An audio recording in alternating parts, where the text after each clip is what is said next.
இது மகிமை நேரம். ஆண்டவர் உலகரட்சகருமாய் இருக்கிற இயேசு கிறிஸ்துவின் ஈடு இணையற்ற பரிசுத்த நாமத்தில் என் அன்பின் வாழ்த்துக்கள். 2 நாட்கள் தொடர்ச்சியாக நம் 2 சங்கீதங்களின் புஸ்தகம் 1ஆம் அதிகாரத்தில் 2 காரியங்களை பார்த்தோம். இந்த நாளிலே 3ஆவதாக அதே 1ஆம் அதிகாரம் 1ஆம் வசனத்தில் 3ஆவதாக பரியாசக்காரர் உட்காரும் இடத்தில் உட்காராமலும். பரியாசக்காரர் உட்காரும் இடத்தில் உட்காராமலும். பரியாசக்காரர் யாரு?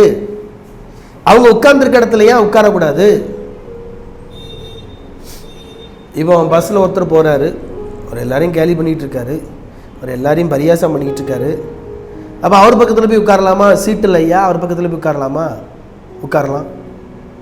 பைபிள் அதையா சொல்லுது? இல்லை. ஹோட்டலில் சாப்பிட போகிறோம், ஒரு பரியாசக்காரர் எல்லாரையும் பரியாசம் பண்ணிட்டு வந்து உட்காந்து சாப்பிடுதாரு. இடம் இல்லை, அவர் பக்கத்துலாம் உட்காந்து சாப்பிடணும், உட்காந்து சாப்பிட்றோம். அப்படி இல்லை. என்ன சொல்லுது? பரியாசக்காரர் உட்காரும் இடத்தில் உட்காராமலும். அப்படின்னா என்ன அர்த்தம்? பரியாசக்காரர் அல்லது தேவனுடைய வார்த்தையை பரிகாசிப்பவர்கள் அல்லது கர்த்தருடைய வார்த்தையை பரிகாசம் பண்ணி பேசுகிறவர்கள், கர்த்தருடைய வார்த்தைக்கு எதிராய் பேசுகிறவர்கள் ஒரு இடத்துல உட்கார்ந்து கூடி பேசிக்கிட்டு இருக்கும்போது அல்லது ஒரு இடத்துல உட்கார்ந்து இருக்கும்போது, பரிகாசக்காரர் உட்கார்ந்து ஒரு இடத்துல எல்லாரும் ஒன்று போல உட்கார்ந்து அல்லது ஒரு பரிகாசக்காரர் உட்கார்ந்து பரிகாசம் பண்ணிட்டு இருக்கும்போது அந்த இடத்துல போய் பரிகாசம் பண்றாங்கன்னு தெரிஞ்சு உட்காரக்கூடாது. தெரிஞ்சு உட்காரக்கூடாது. சரி, இப்போ பஸ்ஸில் ஒருத்தர் பரிகாசம் பண்ணிக்கிட்டே இருக்காரு. அப்போ நமக்கு இடம் இல்லை, அந்த இடத்த விட்டு நவலாமா? அங்கதான் மிகப்பெரிய ஒரு பிரச்சனை நமக்குள்ள உண்டாகும், ஒரு மிகப்பெரிய போராட்டம் நமக்குள்ள உண்டாகும். ஒரு ஆள் பரிகாசம் பண்ணிக்கிட்டே இருக்காரு, கிண்டல் பண்ணிக்கிட்டே இருக்காரு. பைபிள் சொல்லுது இந்த ஆள் பக்கத்தில் அந்த இடத்துல உட்காரக்கூடாதுன்னு சொல்லி. நமக்கு ஒரு வழி கிடையாது. என்ன செய்யலாம்? அதுக்கு ஒரு வழி இருக்கு. ஆண்டவரே, நீர் வேதத்தில் இப்படி சொல்லியிருக்காரு, பரிகாசக்காரர் உட்காரும் இடத்தில் உட்காராமலும் சொல்லியிருக்காரு. இந்த ஒரு வழி இல்லை ஆண்டவரே, இவன் பரிகாசம் பண்ணிக்கிட்டே உட்கார்ந்துக்கிட்டு இருக்கான். அதனால நீங்க இவன் மைண்டை டைவர்ட் பண்ணி அந்த வார்த்தை வாயிலிருந்து வர விடாமல் தடுத்து போடுங்க. ஜோம் பண்ணிருங்க. அதான் வழி. ஆனா ஒருவன் வேத வார்த்தைகளை மற்றவங்களை கீழ்த்தரமாக பரிகாசம் பண்ணி கொண்டே இருக்கிறான் அப்படின்னு நமக்கு தெரியுது. அவன் இருக்கிற வீட்டில் அல்ல வாசம் பண்ணுகிற வீட்டில் அவனோடு கூட உட்கார்ந்து பேசக்கூடாது. அல்ல அவன் பரிகாசம் பண்ணிட்டு இருக்கும்போது நம்ம உட்கார்ந்து அவன் பக்கத்தில் உட்கார்ந்து இருந்தாலே நாமும் பரிகாசக்காரர் கூட்டத்தில் ஒருவராக மாறி விடுகிறோம். அதை எப்படி சொல்றீங்க? அவர் தான் பரிகாசம் பண்ணிட்டு இருக்காரு, அவர் தான் பரிகாசம் பண்ணிட்டு இருக்காரு. அப்போ நான் பரிகாசம் பண்ணல, நான் சும்மா பக்கத்தில் உட்கார்ந்துருக்கேன்.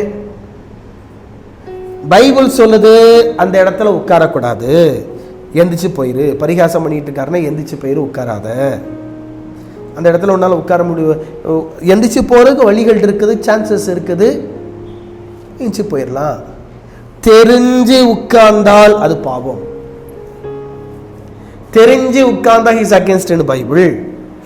அவர் நமக்கு ரொம்ப ஃப்ரெண்டு, ரொம்ப நண்பர், என்னோட கூட ரொம்ப ஐக்கியமா இருக்காரு. அவரு பேசிக்கிட்டு இருக்கும்போது எந்திரிச்சு போனா அவர் என்ன நினைப்பாரு? அவர் என்ன நினைப்பாரு? அவர் என்ன சொல்லுவாரு? என்ன நினைப்பாரு? அப்படின்னு நம்ம திங்க் பண்ணி அவர் பக்கத்தில் உட்கார்ந்துருந்தோம்னா அது பாவம், அது தேவனை பரிகாசம் பண்ணுவது போன்றது காரியம். உண்மைதான். Is against in Bible. ஏன்னா அவர் வேதத்திற்கு எதிராக செயல்படுகிறார். அவர் கர்த்தருடைய வார்த்தைக்கு எதிராக உட்கார்ந்து செயல்பட்டு இருக்காரு. அது நம்ம நல்லா தெரியுது. தெரிஞ்ச பிறகு என் ஃப்ரெண்டு என் நண்பர்னு உட்கார்ந்தா பிரச்சனை நமக்கு தான். ஏன்னா இயேசுவை விட பெரிய ஃப்ரெண்டு நமக்கு கிடையாது. இயேசுவை விட ஃப்ரெண்டு முக்கியம் கிடையாது, வேத வசனத்தை விட ஃப்ரெண்டு முக்கியம் கிடையாது. ஃப்ரெண்டு முக்கியம் after the Bible, the word of God. கர்த்தருடைய வார்த்தைக்கு பிறகு, வேதத்துக்கு பிறகு தான் ஃப்ரெண்ட்ஸ். ஃப்ரெண்ட்ஸுக்கு முக்கியத்துவம் கொடுத்து கர்த்தருடைய வார்த்தைக்கு எதிராய் அவர் இருக்கும்போது அவருக்கு முக்கியத்துவம் கொடுத்தா நாமும் வேத வார்த்தைக்கு எதிராளிகளாய் மாறிவிடுகிறோம். கர்த்தருடைய வார்த்தைக்கு எதிராய் மாறிவிடுகிறோம்.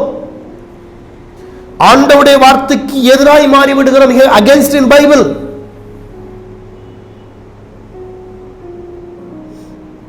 இன்னைக்கு நம்ம அனுபவம் எப்படி இருக்கு?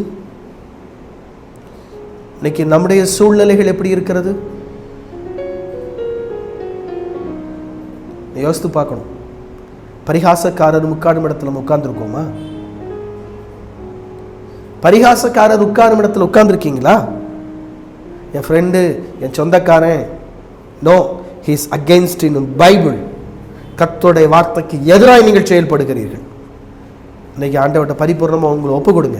கர்த்தர் உங்களை மாற்றட்டும். அன்பின் ஆண்டவரே, உமக்கு ஸ்தோத்திரம். உடைய வார்த்தைக்கு எதிராக செயல்படாதபடி நீர் எங்களை பாதுகாத்தருள்வீராக. இயேசுவின் நாமத்தில் ஜெபிக்கிறோம் பிதாவே, ஆமென்.